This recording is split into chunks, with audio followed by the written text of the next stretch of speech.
Okay. Thank you so much, everyone, for joining our panel today and for accepting our invitation to the future of religion. Now, the subtitle I gave for our inaugural discussion was "Don't Call It a Comeback," and that's an LL Cool J reference for all you youngins out there.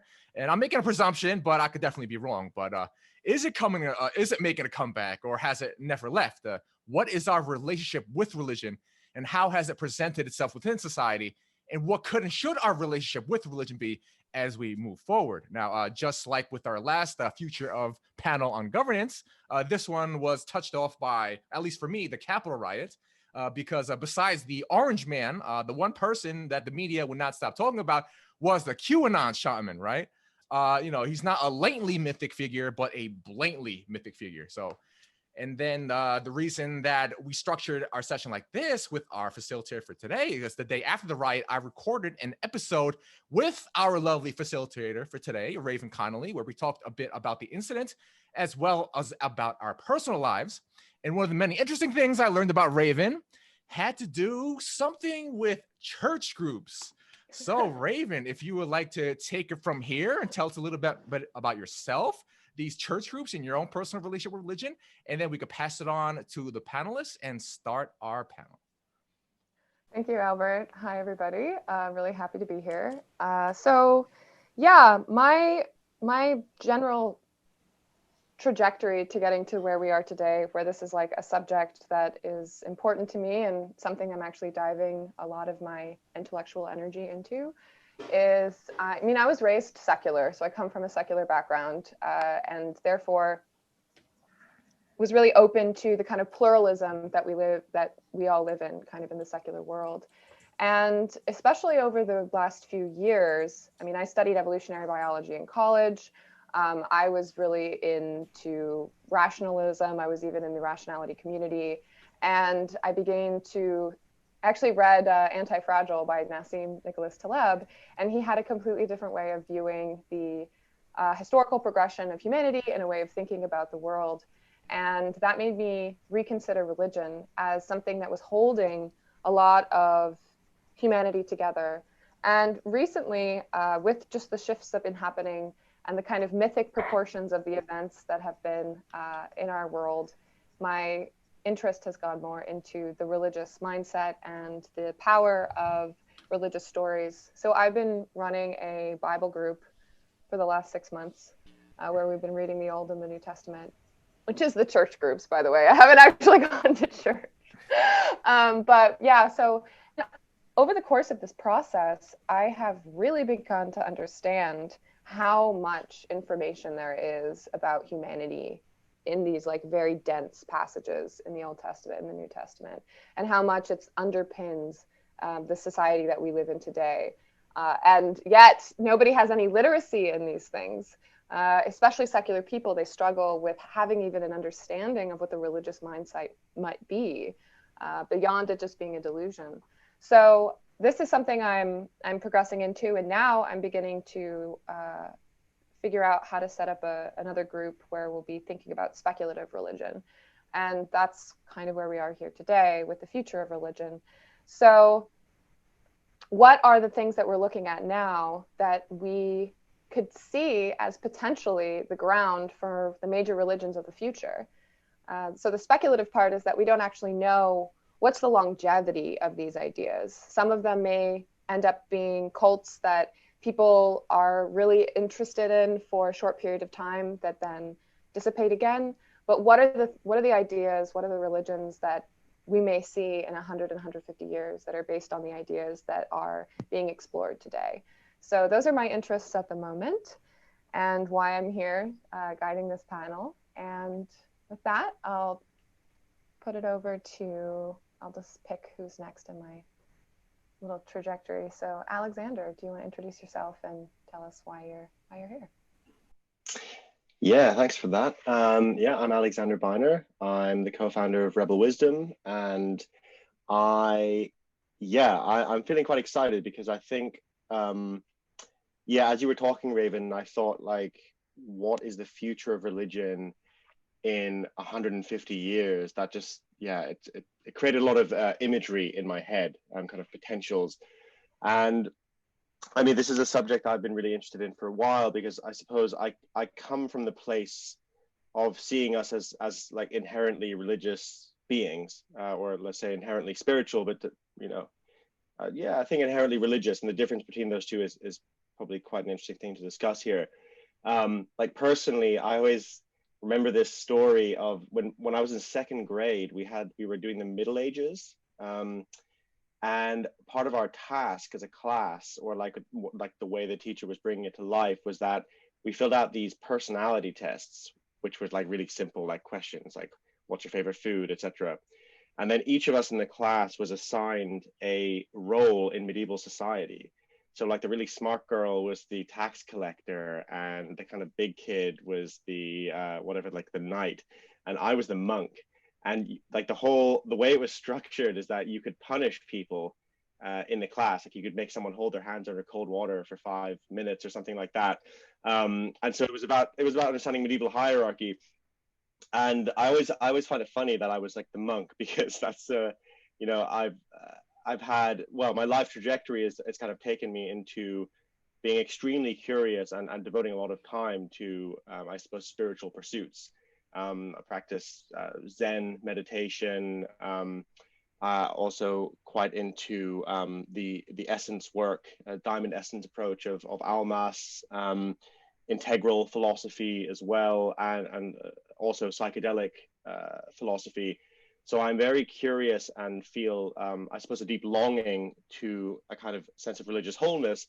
And when I look out at the world right now, I see nascent religions forming, and wokeism is one, the kind of conspirituality, QAnon is one, but I think we're going to start seeing more and more and more of them. And I think I'm working on a piece right now, which is about the idea of the breach. So the idea of the imaginal realm, the imaginal mythopoetic realm breaching into our kind of real world, for want of a better term. And I think we saw that in the Capitol. You know, I find it fascinating that we have these images of people, like, you know, it was memed heavily of like, you know, when you drop 8 tabs of acid and thinking you're a Burning Man, you wake up in the Capitol and you have these people sort of like perplexed, wandering around, being like, oh shit.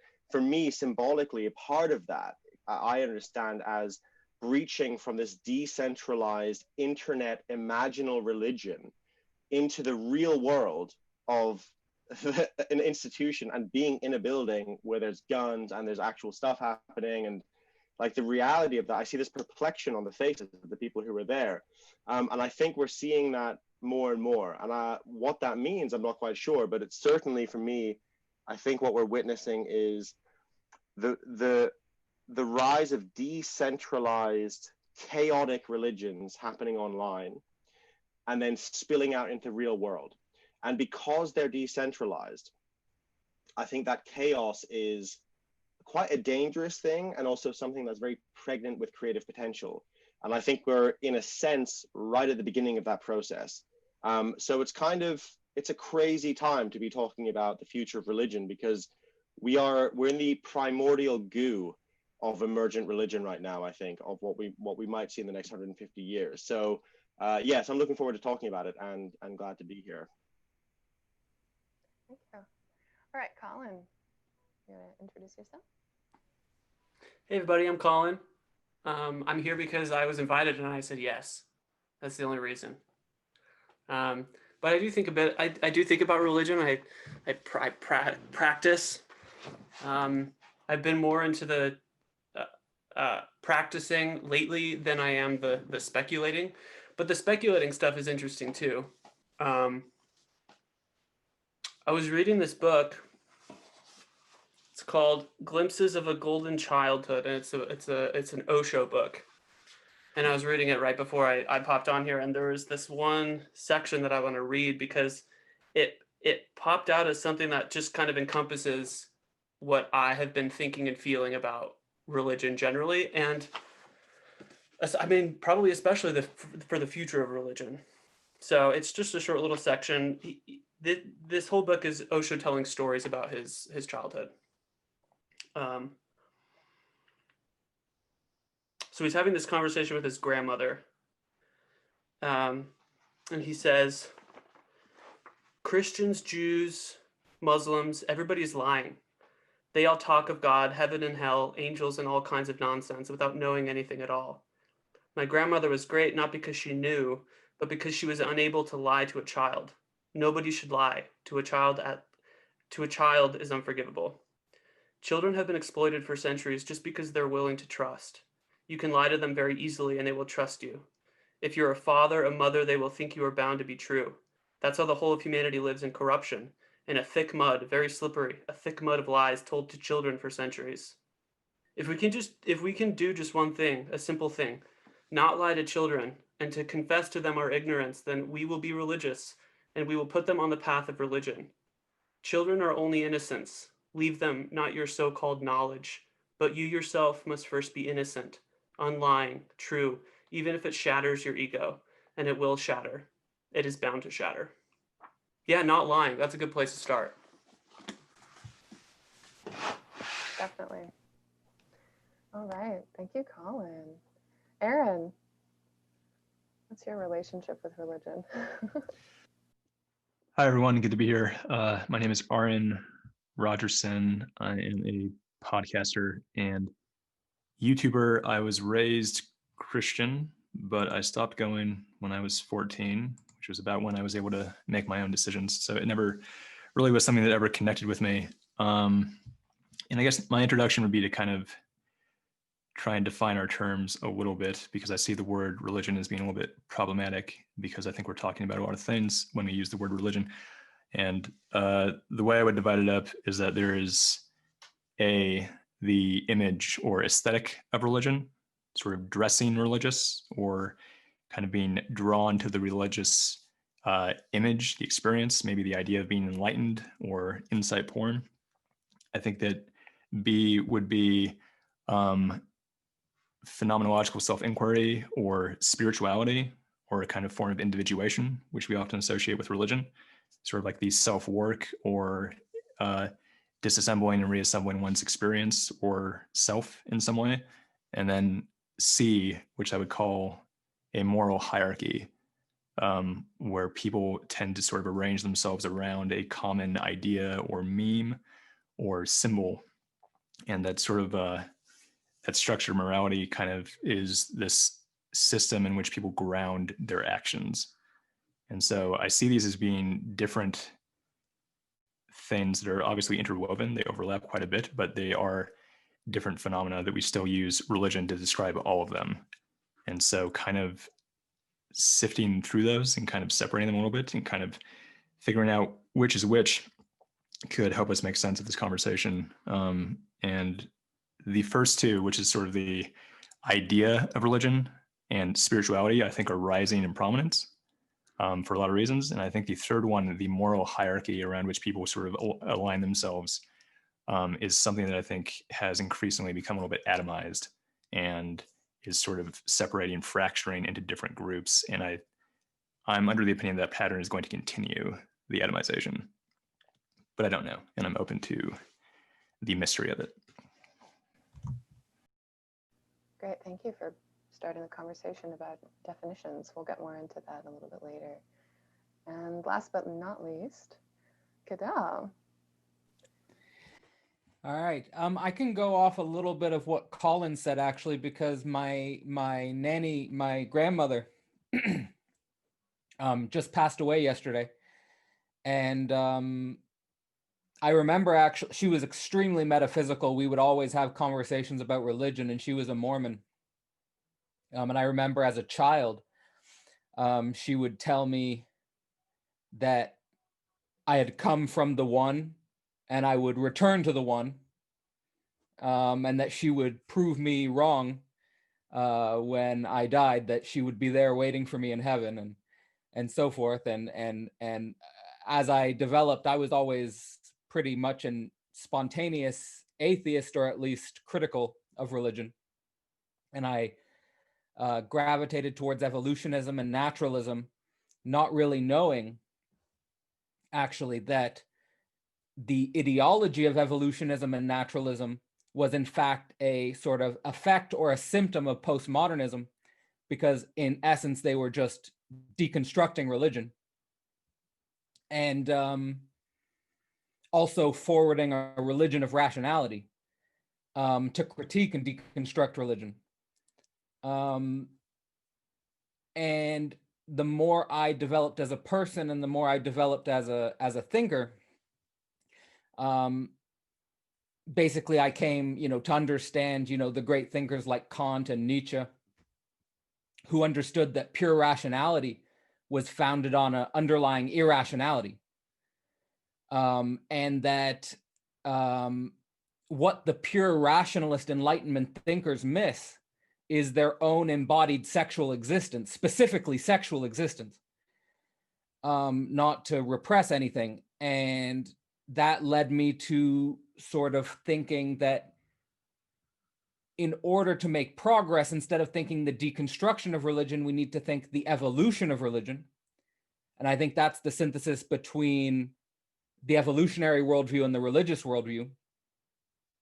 And in order to think the evolution of religion, I think we need to return to the undeniable classics of the modern canon, like Marx, Nietzsche, and Freud, who are the sort of litmus test of the gateway you must pass through to have faith today. I think, with Marx, you have to make sure that your religion is not an ideological trap.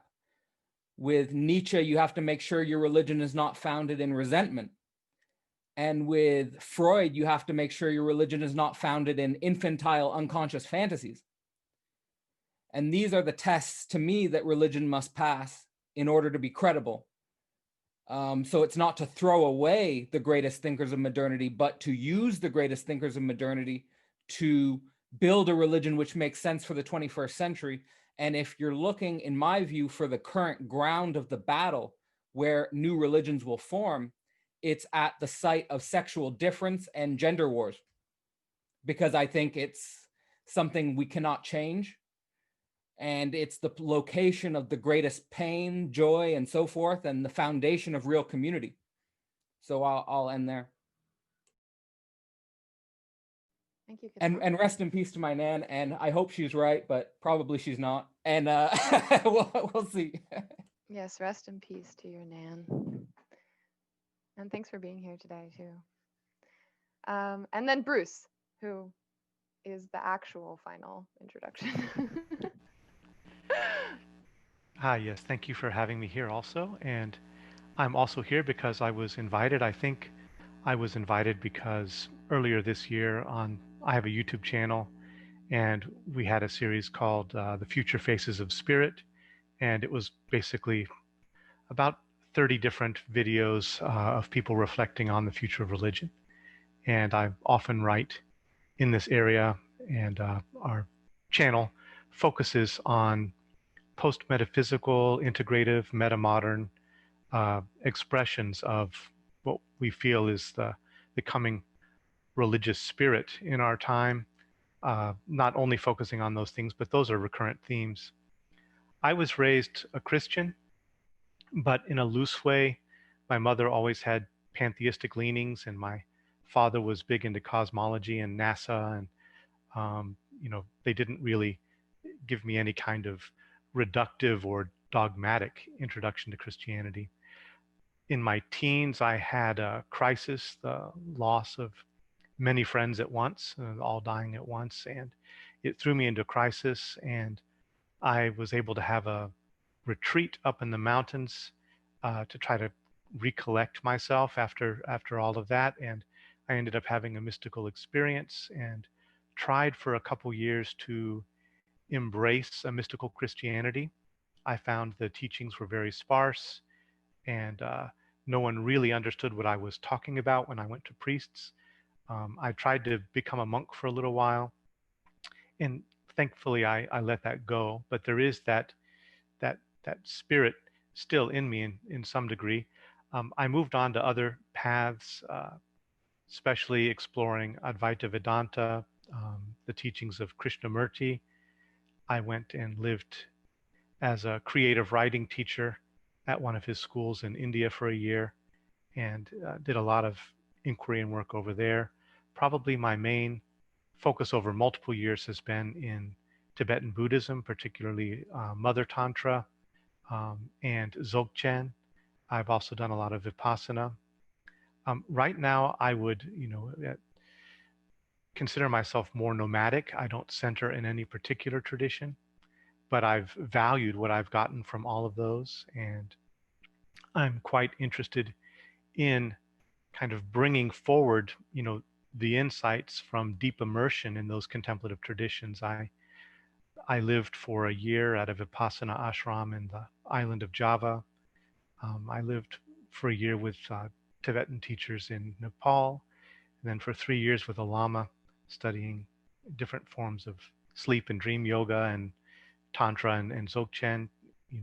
So I've done a lot of deep diving in those areas, and I recognize that they actually, in these pre-modern structures and forms, they nevertheless contain a lot of really deep insight into human capacity and potential.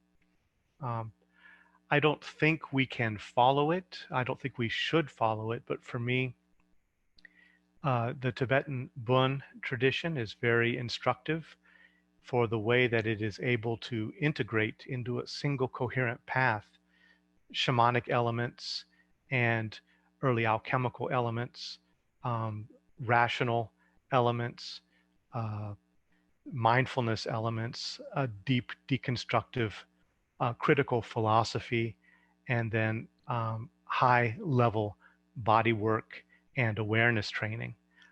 So it really has a broad scope that consciously integrates, you could say, multiple expressions of our human intelligence over, the course of our history. And I don't see, I wouldn't be a promoter of everybody needs to become a Buddhist. I don't orient that way anymore. But the capacity to integrate all of that human intelligence within a coherent practice, I think is something that we could learn from. So I'll stop with that. I guess one thing I'll also say is I teach at a university, and privileged, from my own perspective, to be able to talk about some of these things. And I have a degree in transpersonal psychology.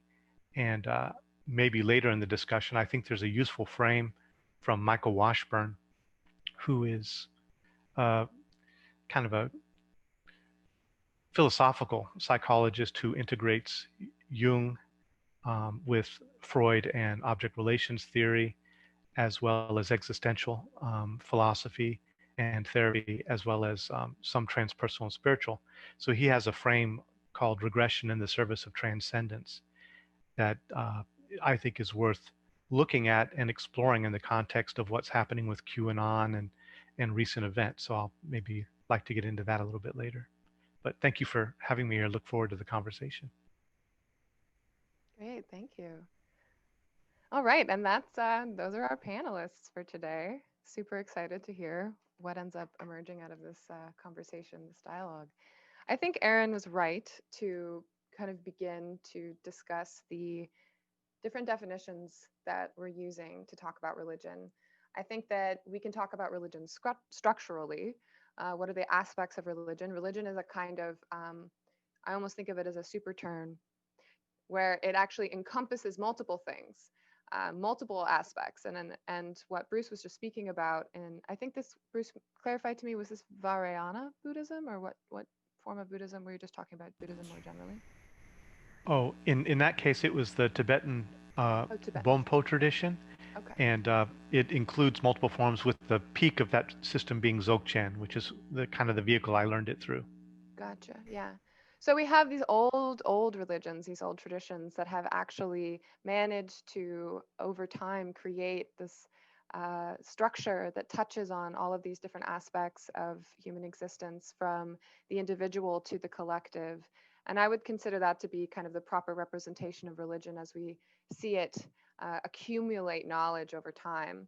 And religion not every religion has all of those structural components. Some religions are more emphasized within the context of an institution. Some religions are more independent and spiritual. And I think the religions, or the speculative religions, or the proto-religions that we're seeing today, don't have all of those components to them. And so it's tricky to begin to talk of them as if they already are proper religion. Really, instead, we're looking, I think Alexander pointed this out quite beautifully, as a primordial soup of kind of religious impulses that are beginning to knock around in our mimetic space and in our behavioral space. And as those behaviors kind of begin to move in through time, we would expect to see some more of these properties emerge as they're filtered by reality.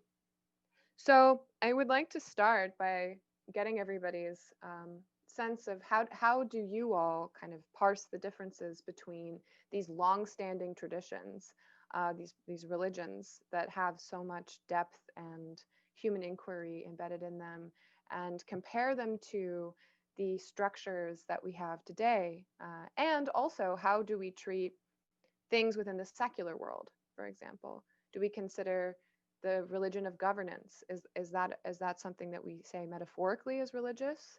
Or are we actually making the claim that it is as if it is a religious structure? So I'm going to toss that over. If anybody, I think at this point, if you want to just unmute yourself to answer the question, that's perfectly fine. But I can also call on people. So does anybody want to jump in on that one? How do we think about religion as a definition when we look at these scenarios?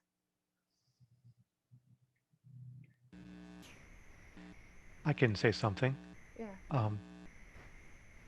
There are multiple ways to hold it. I think what's fruitful for me, the way I approach it, is to try to disentangle religion from its particular expression at a certain, within a particular culture or at a certain stage of development. I think some people look at religion as meaning organization around a series of unquestionable beliefs. And to me, that would just be one expression, kind of developmentally situated expression of religion. And if you explore world religious traditions, not all of them orient in that way. That's kind of a Judeo-Christian framing and bias on how we look at religion. I think you can look at spirituality in part as an exercise in self-integration and self-development, where you are exploring and cultivating different human capacities and fostering deeper relationship to others and to the world. And there are different, contemplative and prayer-based and communal ways to do that. And I think religion, in a sense, can be looked at as the structure that supports that kind of inquiry, in a way that can foster community, can create a generative enclosure for that kind of work to go on. And so I'd like to look at religion not strictly as like a belief-based thing, or even necessarily as something focused only on contemplation, but really something that vitalizes human energies and helps to foster their integration and the deepening of insight and wisdom. I think the deepening of a sense of justice and care and community activism. For me, I'm inspired in part by the work of the philosopher of religion Raimon Panikar. And in terms of secularism, he looks at secularity as a development of human religiousness, in the sense that it is a deep valuation or revaluation of time, the temporal becoming, and the world, where many religions prior to the emergence of secularism tended to focus on the otherworldly and the eternal, and to kind of devalue the world to some extent, that the religious aim was to get away from it. And he says that the movement of secularism and atheism is basically a shedding of earlier forms of thinking and orientation that in our complex cosmopolitan time no longer served us, and that we actually need a this world and a temporal becoming focus to actually deepen our own wisdom, be more wisely and productively together, and that there is a sacredness in the valuation of becoming and the world, that does not have to be reductive, but So I appreciate that perspective, and I think that could be a ground to build on. Yeah, absolutely. Alexander? Yeah, I'd love to pick up off that. Yeah, I think like Bruce said right at the beginning, there's a lot of different angles we can take towards this. A couple of things that come up for me are the difference between religious practice and institutional religion. I think spiritual, not religious, is, or certainly was, the fastest growing religion or spiritual identifier in the US, and may still be. You know, it's just this idea of people recognizing they have a spiritual impulse, but not wanting, because of the many harms that they've caused, to be associated with an institutional religion.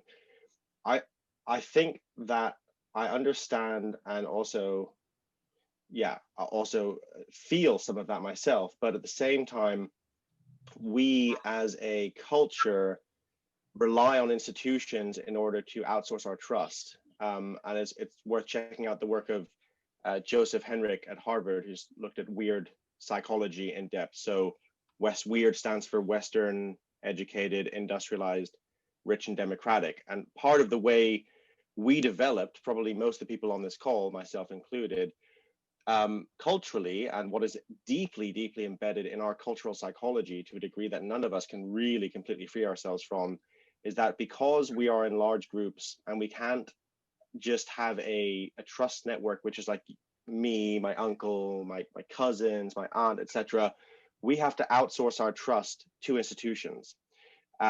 And we also have voluntary association, which means that we can choose to join different groups, different religions, different guilds, different bowling clubs, whatever it is. And so the idea of us being able to successfully nail religion without some institutionalized form of it, I think can be seen pretty well looking at the success or lack of success of a lot of the communes in the 60s, 70s, and kind of 80s. The absolute failure when we try and completely free ourselves from kind of an institutionalized system. So that is a tension, I think, that's unresolved.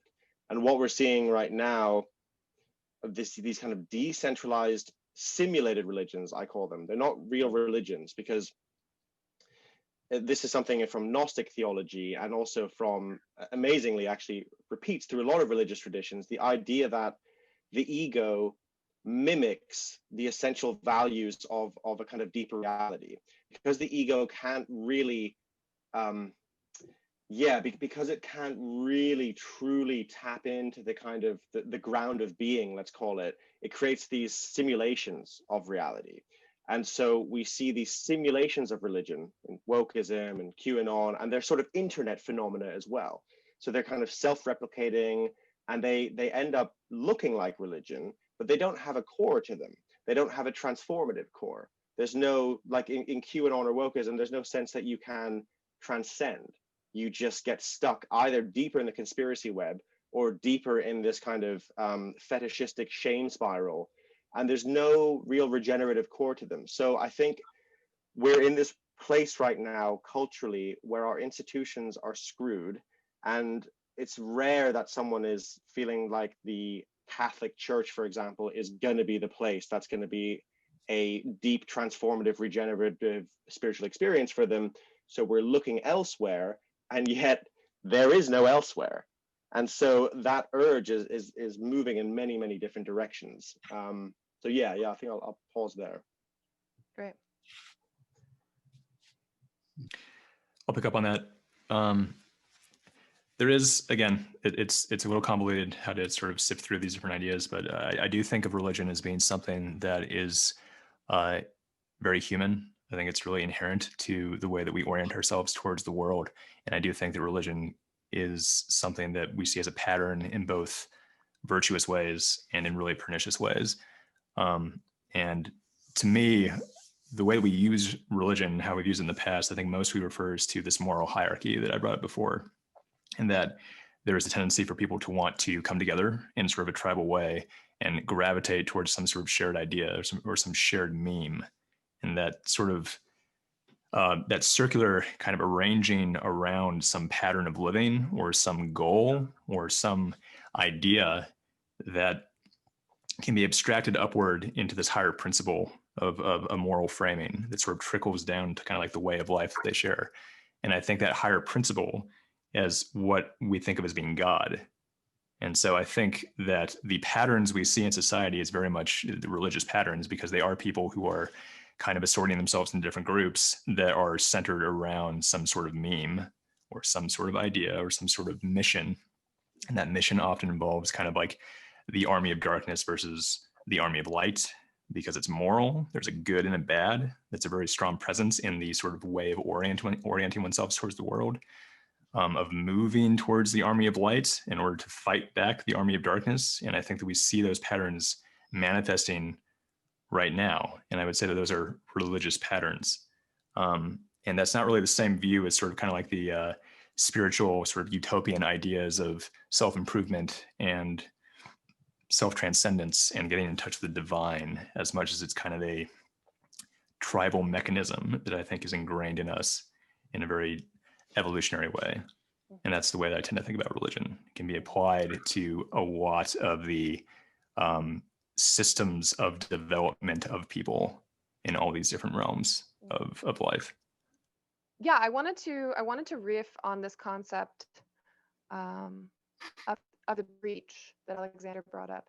And we're kind of beginning to talk about that in terms of this idea of the religious impulse. And I think Arran began to get into this with this idea of the division between good and evil, or these tribal relationships with the in-group and the out-group, and that beginning to ricochet in our society as people are tribalizing online, for example, and seeing themselves within these like mythic battles, essentially, between good and evil, between, you know, the pedophiles and the, you know, the freedom fighters of QAnon. And the idea here of emotions and the pathic element of human existence breaching into this rational, procedural world of secularism, where authority is held together through very like thought out rational decisions that have been made through the legal structure,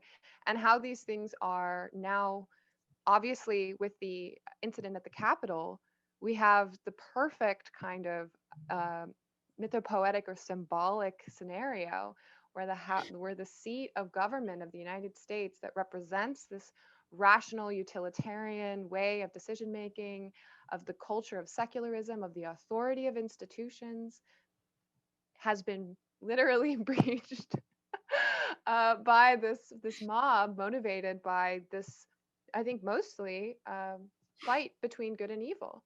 So does anybody want to, I mean, Cadell spoke on this. Alexander, if you want to talk a little bit more about the breach, that would be wonderful. I'll say something about that. I think even hearing Arran describe I forget the way you put it, like the army of darkness and the army of light, like it grabs at something inside of us, and like we want to be a part of that. We want, and I think part of that is identifying with something that's larger than yourself. And I also think that it can be a numbing agent to actually figure out what's happening internally, and not questioning the tyranny of your own habits and the tyranny of your own opinions, because you align yourself with the good, and so you're on the good team, and then you can suddenly shut off your mind. You can shut off any sense of self-inquiry because you found your place within the tribe. And it's herd animal behavior. And one thing I'll say about this chaotic time too is, historically, there's never been a better time to pursue authentic spiritual practice, like, because the chaos of the world, it sort of because society's in such turmoil, it kind of loosens the grip of sort of oppressing individuals. And in the internet age, there's so much information that you can actually go out and find your own path. And the failure mode of that, I think, is becoming too caught up in a tribal identity and not thinking for yourself.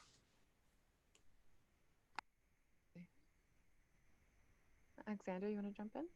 Yeah. I mean, I think that's a really nice point. I think this is the main, or for me, what I perceive as kind of the main thing going on, basically. I was just looking up to make sure I had the quote right, but there's a book by his name's Ian Morris called "Why the West Rules for Now," which is kind of a bit like Guns, Germs, and Steel, sort of like tracking kind of what it was about Western culture that made them slightly more dominant in the East for a while. But he has this kind of refrain in the book that is that history can be explained by frightened, lazy people trying to find quicker, safer ways of doing things. And I remember reading it in the book and being like really resisting it, being like, no, we're much more than that. And of course we are, but also we're not. And so I think to that point that Collin just made now, it's like, yeah, it is much easier to have a worldview where you solve the meaning crisis because you finally have meaning and purpose. You are fighting darkness, and you have a sense of spiritual cohesion, and you have something to do. You have something to focus all of that kind of psychic energy on. And so there is one element to this this kind of element of breaching, which is simply this like urge, that this deep religious urge people have, which is then being met in different ways in the imaginal realm of the internet. And pretty much anything will do. That's what I find fascinating about it. Like, no matter how shoddy the worldview or how shoddy the ideology or how untrue it is, blatantly, it will do. And that's, I think, a testament to the religious urge. And so it's I often wonder, what could we do to mitigate that in some sense and have a healthy outlet for our religious impulses. And the only thing I can think of is some kind of worldwide nature religion that doesn't have anyone at the head, sort of like a neo-paganism based around nature worship. But I have no idea how that would come about. And currently, it's pretty uncool, the kind of neo-paganism space. So it would need like a pretty hefty rebrand if that were going to work. But yeah. I think Ralph Waldo Emerson tried that. Oh yeah.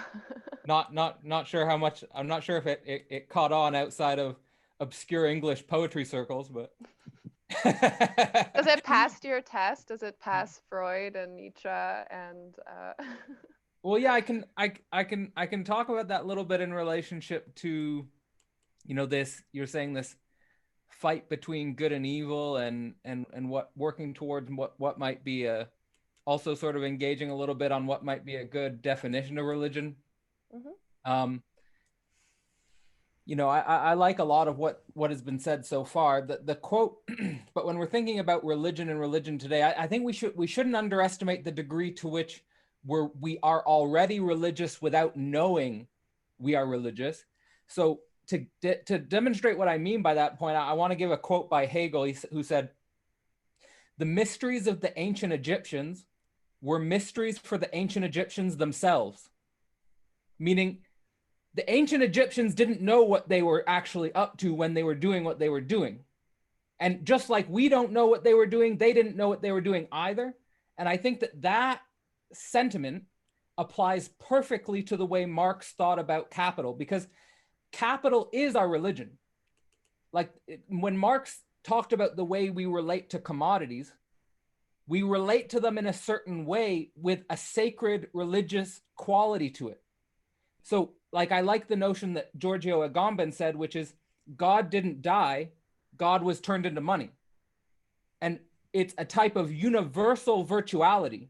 Like capital is already universal. It already doesn't care about any of your cultures. It just goes everywhere and overtakes everything. And it is in a way already our, the way in which we mark our value, the way in which we organize our societies and so forth. Not saying that we should continue doing it that way, but just that we do it that way.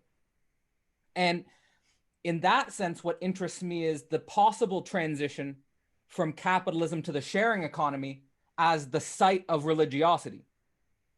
Because in order to actually go from capitalism to the sharing economy, we as subjects are going to have to change fundamentally. The sharing economy is only limited not by our technology, but by how we are as subjects. How we, the difference, in order to think about this, think about the difference between going to a hotel and going on couch surfing. The difference in subjectivity is really what's at stake here, in the difference between these two modes of production, basically. And then to connect that litmus test of Marx to the litmus test of Nietzsche and Freud, for Nietzsche, he thought good and evil were basic, and this is, I think, a crucial point about good and evil for Nietzsche, is good and evil are the same thing, that evil is just a more direct expression of good. Like Osho, I just watched a lecture by Osho today where he said he was impressed with the intensity and the authenticity of people's hate, but he was not impressed by the authenticity and the intensity of people's love. In order to find out your love, you have to be deeply with how you authentically hate. And in order to be authentically good, you have to understand your evil deeply. Otherwise, it's just shallow. So that would basically be the emergence of the overman.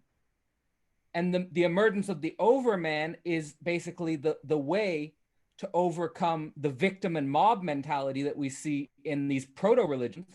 Now, the proto-pagan, we shouldn't go back to paganism.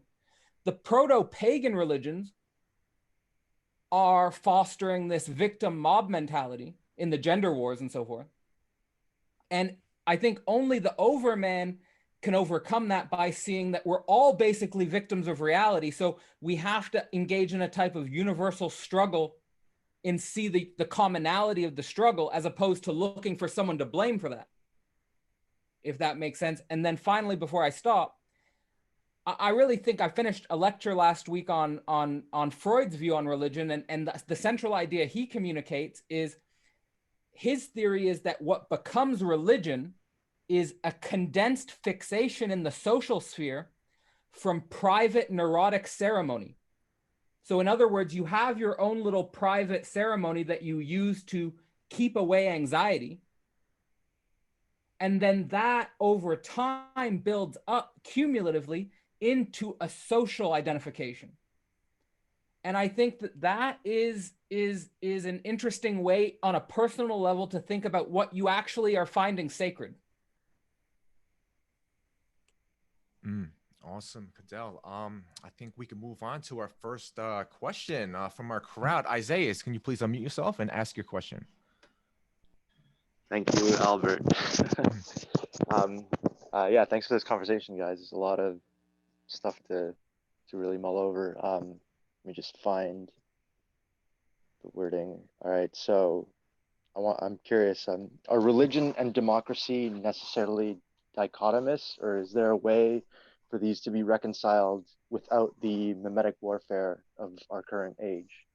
I could just riff on that for a second here while we wait, though. Yeah, well, I wasn't. There we go. Great. I just wasn't. I thought that no one could answer the question. I didn't know that no one could unmute. Yeah. I mean, part of my question was drawn by Alex's comment on like a global neo-paganism, and Cadell's earlier mention of how a new religion might emerge out of like the reality of sexual difference. So those were the two things. But I mean, if whoever wants to, I just want to hear the thoughts. Thanks. Well, the debate, I don't, to be honest, it's a really difficult question. If the basic question is, are religion and democracy dichotomous?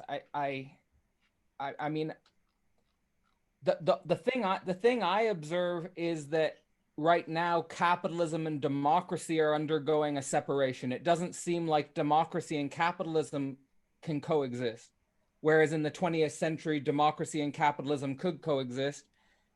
And if I'm saying that capitalism is implicitly functioning as a type of religion, being a virtual universal medium mediating all of our social interaction, then it's, to me, religion is connected with a type of anti-democratic structure in some way, because it's like truth is not a democracy. It's like it doesn't matter how many people believe in something, that doesn't make it true.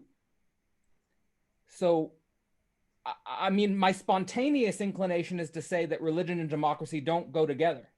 Yeah, I think one of the struggles with democracy as well is that it at least in secular society, it's led to a kind of pluralism and moral relativism, because we have all of these different communities of people that have different outlooks on how people should live.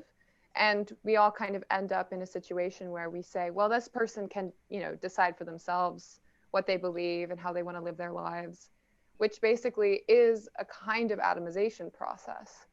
And we then are sometimes, I think what we're seeing now is a crisis when we're trying to frame the events of our shared reality. We can look at the same facts and have different ways of viewing them and different ways of interpreting them. And that's the meaningful layer that we're living in today.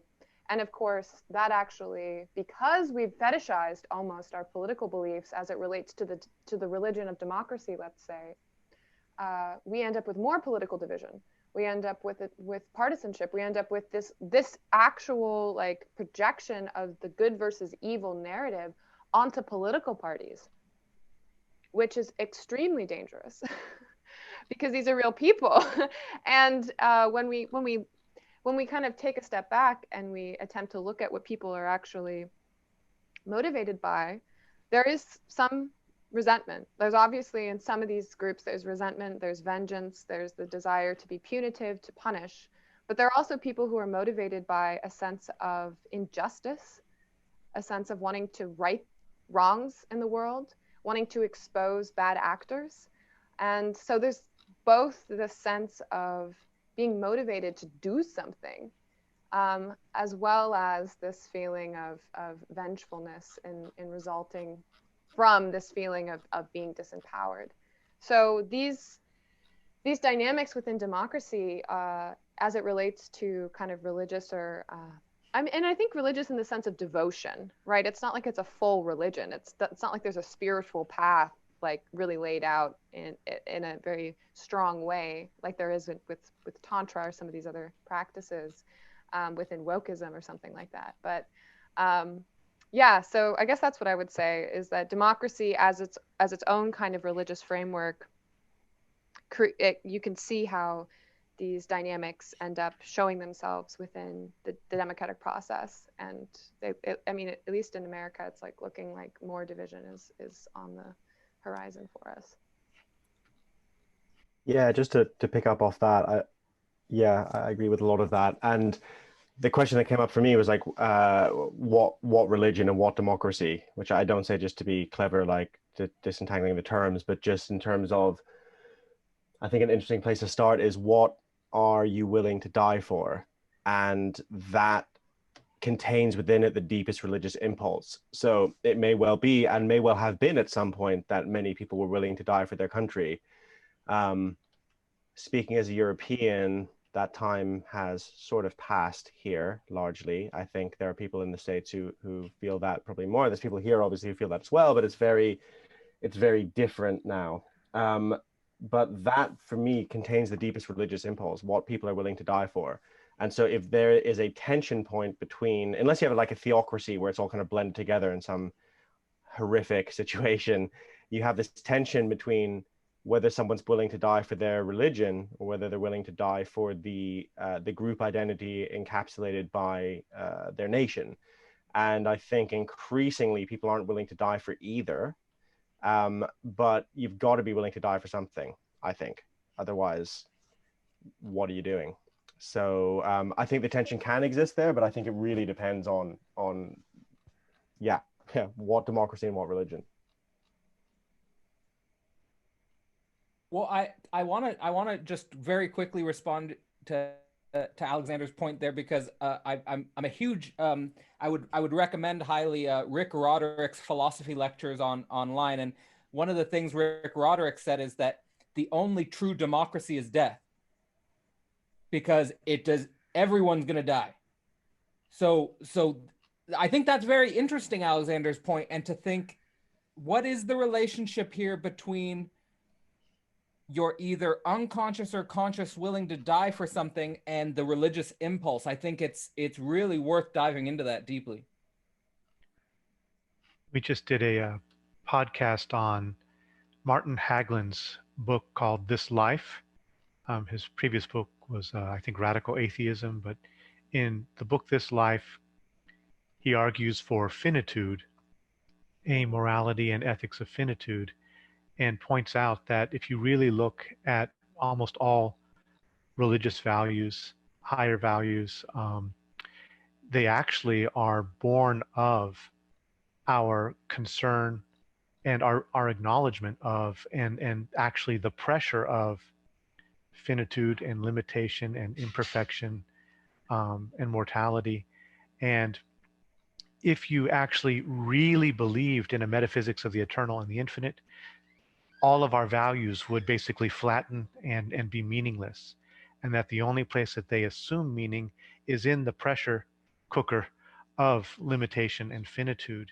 And so he kind of flips it and shows how an embrace of limitation and finitude and mortality can be the grounding place for all of our moral and higher developmental impulses and our concerns for justice and for compassion and for love.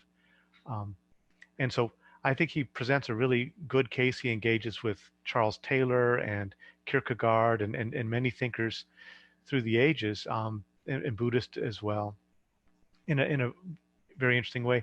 What I think is missing from his account is very beautiful, but it's also kind of very Zen. It doesn't really include the whole mythic element that we're seeing surfacing here, and how do we also engage with that. But nevertheless, I think it's an important piece that he's contributing. It's a brilliant point. Very brilliant. Love it. I'm surprised no one's asked. There's an authentic spiritual adept in this Zoom room right now, Swami QAnanda. I just saw that and laughed. Swami QAnanda, I love your name. You're amazing. Yeah. That's the aesthetics of religion. Yeah, so actually, I think we can move on to another question. Chris D, I thought you asked an interesting question. Would you like to unmute yourself and ask that? Yeah, sure. Let me get my question. And shifting gears from the sort of collective to the individual, my question is mainly for Alex, Bruce, and Arran, but anyone else is free to answer this. How could religion play a role in tackling trauma and mental illness in ways that the psychedelic and the psychological literature cannot? Yeah, I don't mind starting with that. Yeah, that's a really good question. It's a really hard question, actually. I'm a little bit stumped because the thing that comes up for me firstly is the idea of coherence, which I believe originally came from Viktor Frankl. So the looking at why did some people manage to thrive, or at least survive, and then potentially thrive after being in a concentration camp under the kind of most horrific situation imaginable, and other people didn't, was because of some sense of coherence. Some sense that reality was bound together in a meaningful way rather than just a kind of random assortment of shit happening. And I think coherence plays a huge role as well in the psychedelic experience and in how people integrate it afterwards. It's part of your set. It's part of what you're going in with and what you're able to contextualize on the way out. And if you don't have that coherence, it's pretty hard to do anything. And so I think religion is the most effective way to give us that coherence. It's kind of, you could argue that part of what it's for is to do that. Not in a sort of utilitarian way, but it's a side effect. I think it's much deeper than that. And so I think that is kind of what we're missing, is coherence right now. And that's what you can get from religion, or indeed from just being in nature and being present in nature. That's again why I'm big on the, what does a nature religion look like, a new nature religion look like, because it's accessible to everyone and everyone can have a direct experience of it rather than it being mediated through an individual. And because as we all know, individuals don't do very well when they're in that position of mediating divine information or in mediating metaphysical information. They tend to become massive assholes. So yeah. I would like to add something to that. So I think A lot of, I think a lot of mental illness and just sort of general psychological or psychic pressure today is it creates a self-referential negative feedback loop. You're basically meditating on your own negative experience. And so any type of religion that pulls you out of that loop and allows you to meditate on something else, like a deity or the divine or serving others, you're creating a new positive feedback loop. So to the extent that, and this is where I think therapy falls short, is because you sit in a therapist's office week after week, and I mean, it depends on how skilled they are, but a lot of what therapists are doing is they're asking you about your own internal experience and you're reflecting in that. It's that same self-referential loop, and you're not actually bringing something else into your own awareness, bringing something else positive or divine or beautiful to focus on. And I think religious traditions that have an aesthetic component to them, I think are really helpful in that regard. Yeah, I'll pick up on that. I think Alex and Collin both made some really good points. I think if you can interpret religion as a set of tried and true practices that have been developed over a very, very long time, and also as having potentially a built-in community of people, that's always going to be a healthier environment for working on yourself and to unburden yourself of that kind of shadow material, that traumatic material, onto other people who can help you. So you not only have maybe this self-contained set of practices like the Eightfold Path or something like that, that really have evolved to help people do this, but you have a built-in community. You don't need to go out and build it yourself. Like, it's there if you want it. If you want to join a church, the church is there. And that is incredibly helpful to get out of your, as Collin said, that sort of feedback loop, that self-referential feedback loop. If you are in your own personal vortex, it's incredibly difficult to break out of bad habits. So just having the built-in community can be huge. So I think psychedelics fall short of that. They can be used in concert with those things, I think, absolutely. But like, psychedelics by themselves can kind of be like a sort of bypassing, where you kind of feel like I'm healed, and then you sort of suddenly recede back into the vortex. And same with a lot of books you might read on psychology. It's like, that's helpful to have those propositional knowledge to kind of understand maybe what's happening. But it's really the kind of the structure of action, the structure of aligning yourself into a community and a set of practices that really pull you out of your bad habits, I think can be incredibly powerful. And that's available really to anyone who wants it. I think the point about community is a really good one. Krishnamurti used to say that relationship is the best mirror, and we really need that. And I also appreciated Collin's point too. And one thing that I think, religious mythic forms and entities can form is a kind of self-object function to provide a kind of mirroring that can be profoundly healing for trauma if it's held in a healthy way, that the kind of, the self-object that image serves as is a healthy one. It can also not be the case, but I think there's that dynamic potential there. And I wanted just to say quickly something in relationship both to this question of trauma and in relationship to Alexander's notion of the breach. I mentioned the idea of regression in the service of transcendence, and I'll just say what it is in Washburn's framing at the personal level, but I think for me, I feel resonances for what's happening collectively.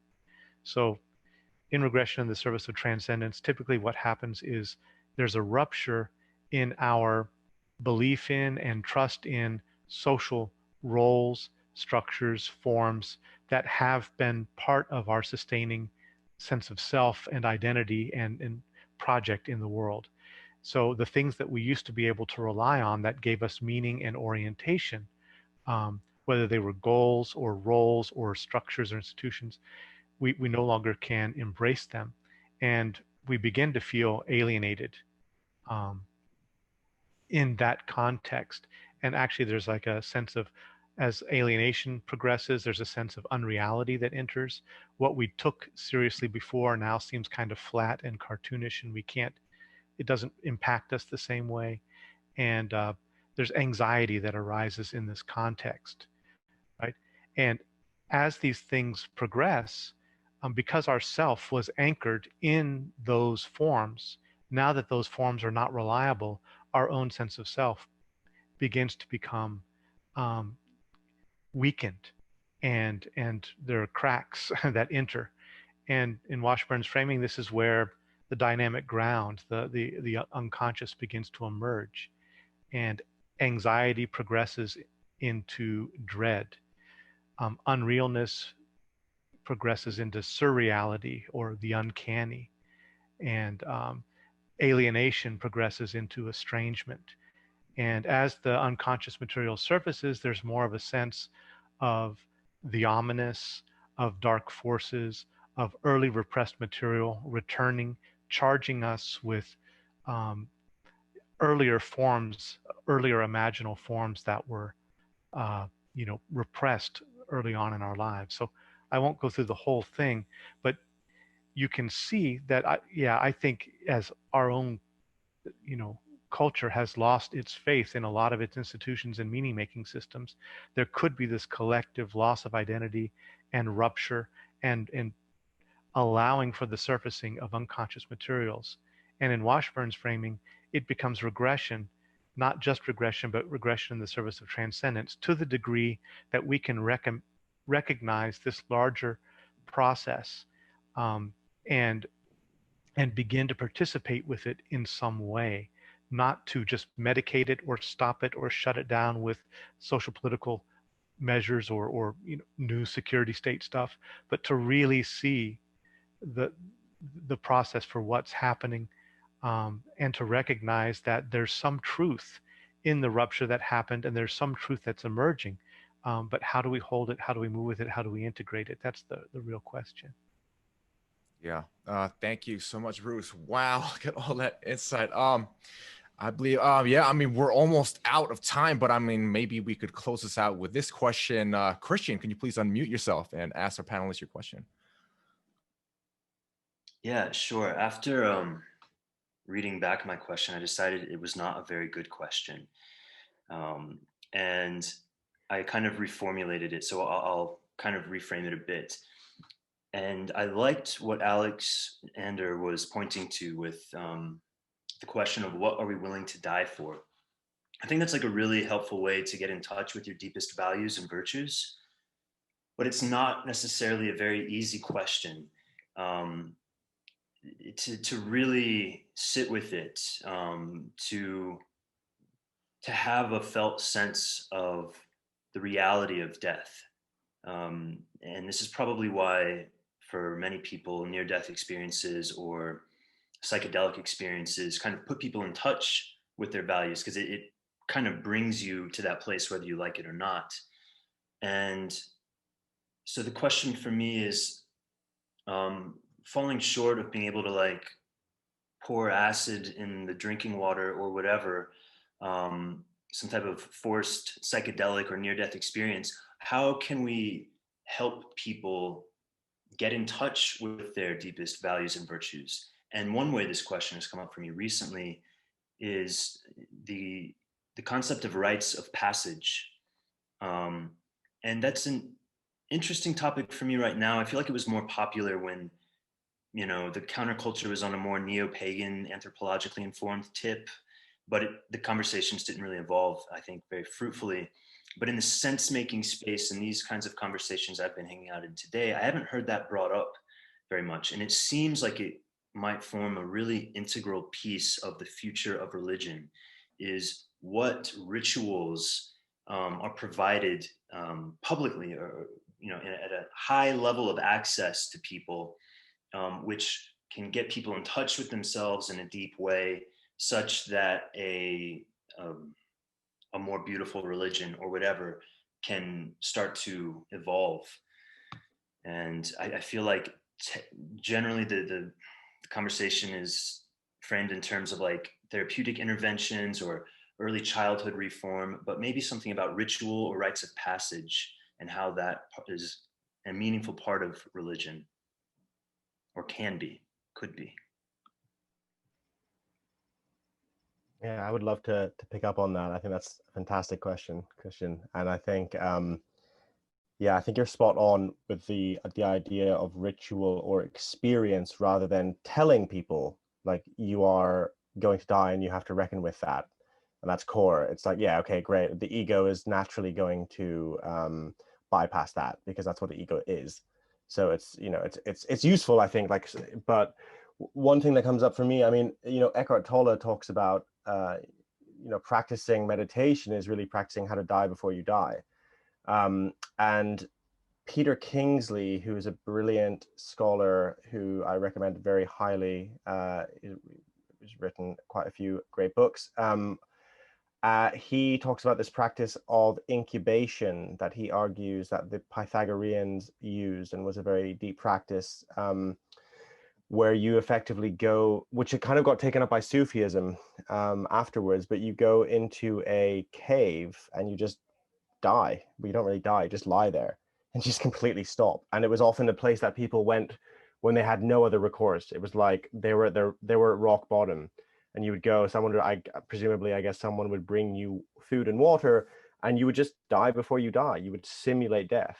And I think it has to be some kind of, psychedelics can do that actually, if in the right setting. They don't just do it automatically, but in the right setting with the right ritual intent, they can do that. I have friends who do a ritual where they wrap you in cellophane and give you loads of ketamine and then cut the cellophane open and you have a kind of rebirth experience, which soon as COVID's over, I'm well up for that. But you know, the point is, it's a lived experience. And like the Eleusinian mysteries arguably were that process as well, where there was the myth of Persephone and Demeter, and you would actually live the myth of going into the underworld and coming back out. You know, that's a very ancient idea, and you have to, it's participatory though. You live it, you play the myth. You can't just talk about it. And so, yeah, I think some kind of initiation rituals, maybe for teenagers, maybe at the age of 17, you know, embedded into culture could be a really powerful thing. Yeah, I would just say, just to respond to this question, which has two parts, right? There's like almost a scaling question here of like, how do we bring this to more people? Like the, you know, the reference of let's just put acid in the water, right? Like, and have the spiritual awakening. I think we have to be patient, actually. I think if you have this touch, if you have been touched by death, if you've experienced someone in your life dying, or you've had a near-death experience, or you feel drawn to the aesthetics of death and the contemplation of death, that's your call to act on it. And that there's an influence that can arise from the location that you are adjacent to the world around you. And I think that is where at least I begin.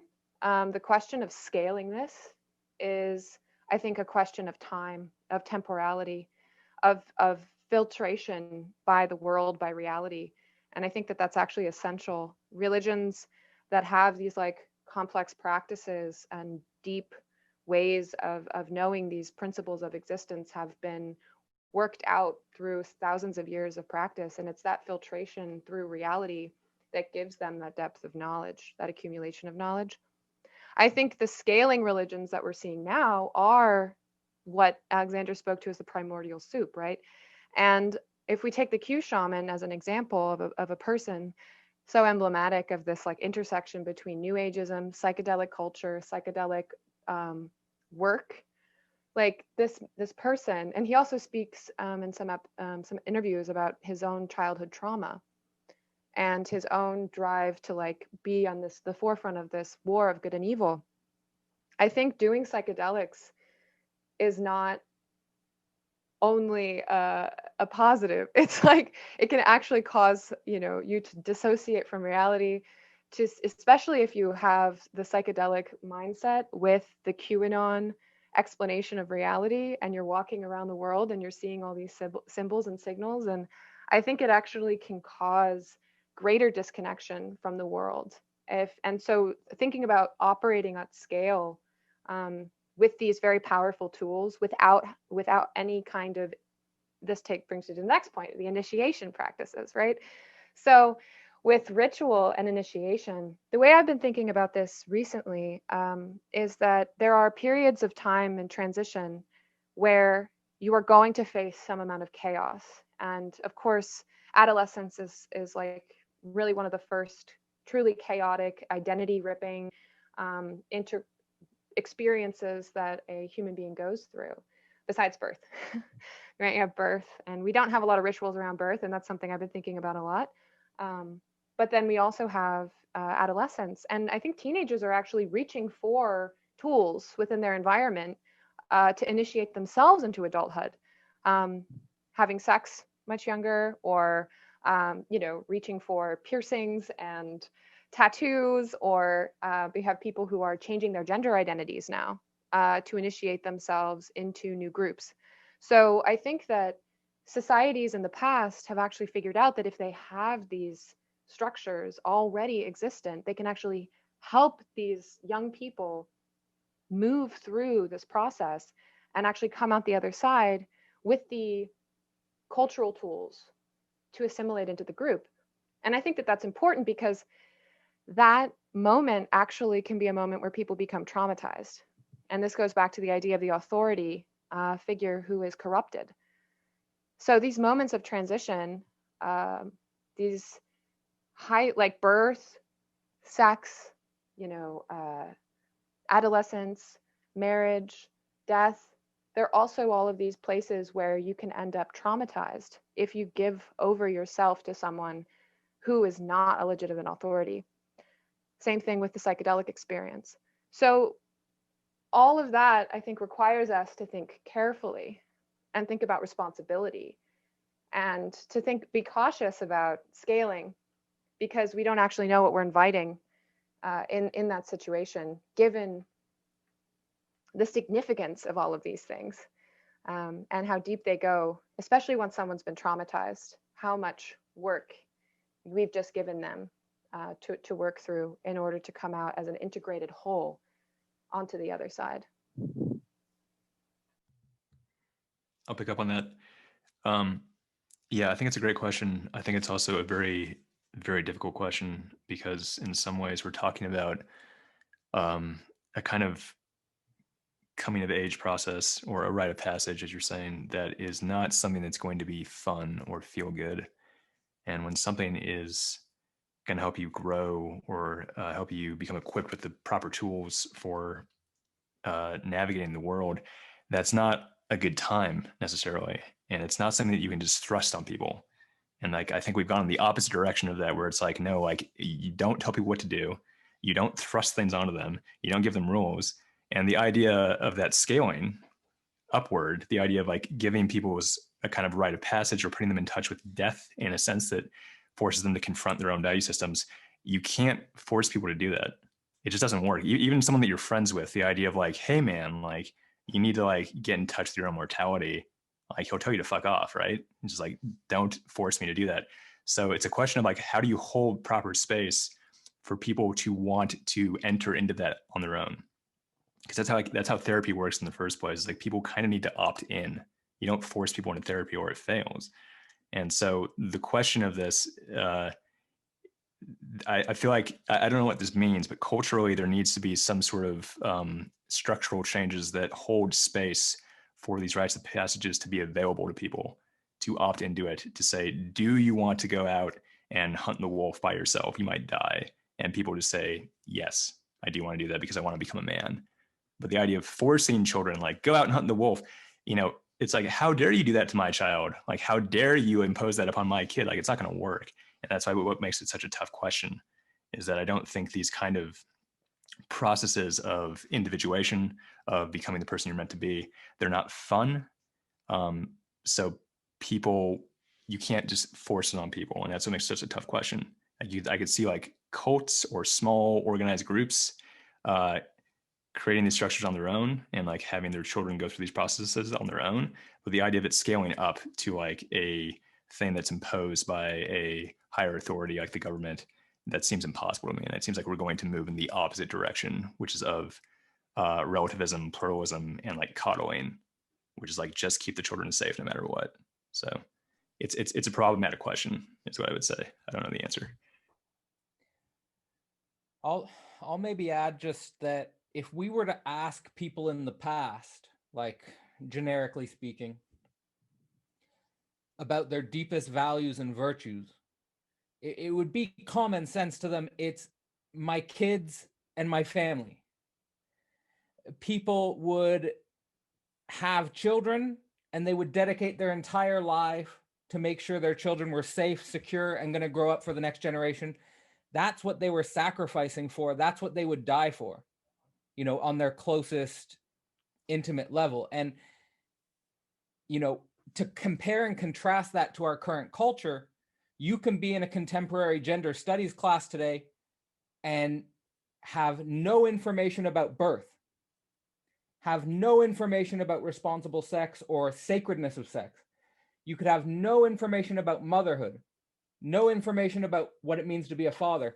In gender studies courses, in women's studies courses, they wouldn't talk about midwifery, for example.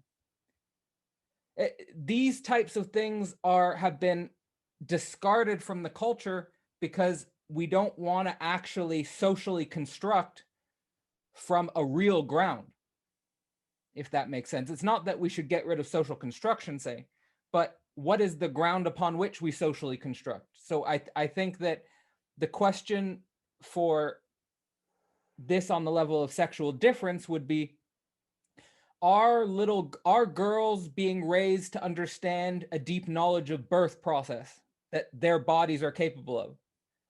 Are little boys and who grow up to be men understanding the nature of their sexual energy and how it matures and their responsibility with that energy? These things our culture has discarded, we don't talk about. So that to me would be the ground upon which we could have that conversation. And also to me, the philosophical question would be, why did this wheel of reproduction to the next generation, why did that wheel break? And because that's very strange, evolutionarily speaking, to have a species enter into abundance. It is talking about biology in general. To have a species enter into abundance and for that species to stop reproducing is unheard of. The exact opposite happens in nature. If you put a species in abundance, they reproduce so much that they undermine their own abundance. But when humans get abundance, we just take ourselves out of the gene pool. And I don't hear any philosophers today asking about that as a mystery. To me, that's an evolutionary mystery. Yeah, thank you so much. So I mean, perhaps we can move on to the closing statements. This flew by, but if anyone would like to start and just kind of cap off, I mean, maybe Raven, would you like to start, or would you like to pass it on to someone? Well, I really feel like we've only barely touched the surface of this deep, deep pool. And I think something that's going to be with me, something that Bruce said in the beginning, which is the coming religious spirit, and especially thinking at a temporal length that goes beyond my own lifetime, for example. So thinking about what's religion going to look like in 150 years? What is that spiritual face?